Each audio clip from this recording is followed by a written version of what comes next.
When the gasoline in a car engine burns, up to 70% of the energy generated converts into heat. A lot of this heat goes out the exhaust system, but much of it stays, heating up the engine.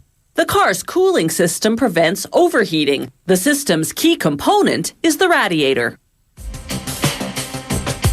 A water and antifreeze mix absorbs the heat generated by the engine. The fluid then flows through the radiator's tubes to cool down. The tubes are made from paper-thin brass. Rollers bend the 4-centimeter wide strip into the shape of a flat tube.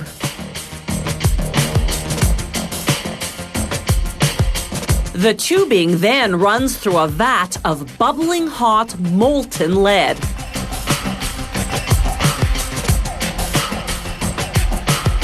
As the tubing exits the vat, it runs through cold water that hardens the lead coating.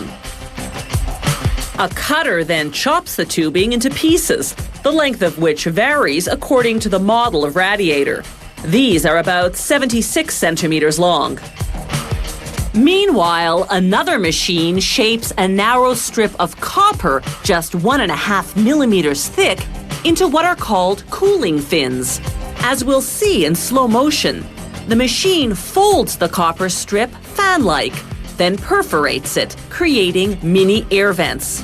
When the hot fluid runs through the tubes, these fins will transfer the heat to the air flowing through the radiator.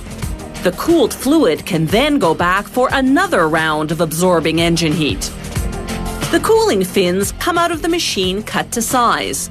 Then workers manually stack the tubes and fins, one on top of the other.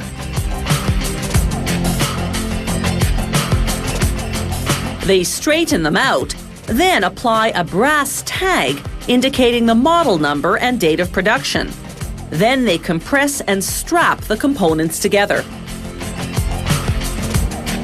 Elsewhere, a computer-guided machine punches out a pattern on brass sheets. These will become what are called headers. There's one on each side of a radiator.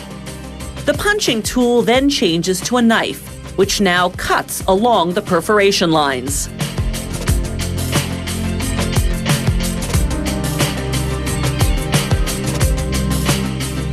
Using a press, they bend each header,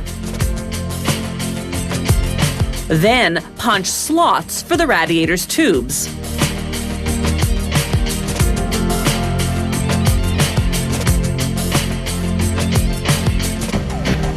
Now, using a mallet, they hammer the headers onto the ends of the tubes. The banging inadvertently closes a few tubes, so they use a special roller to reopen them. After cleaning the surface, it's into an oven at 315 degrees Celsius. In just 2 minutes, the lead melts, fusing the tubes and cooling fins. After straightening out any crooked tubes, workers dip the headers in a tank of hot liquid lead for 30 seconds. This solders them to the sides of the radiator. They apply a few drops of lead on the corners for reinforcement. The headers and tube openings are now encased in lead. Workers now feed a sheet of brass into a press to form the tanks that go onto the headers. One contains a brass tube. Hot transmission oil enters one end of it and exits the other, cooling along the way. Once workers finish welding the tanks to the headers, they solder on what's called the filler neck, a spout for pouring antifreeze into the tank. On the opposite tank, they weld on a water intake pipe. This will be the entry point for the fluid heated by the engine. Finally, they coat the finished radiator in an asphalt-based black paint. The asphalt content makes the paint heat resistant and protects the radiator's cooling fins.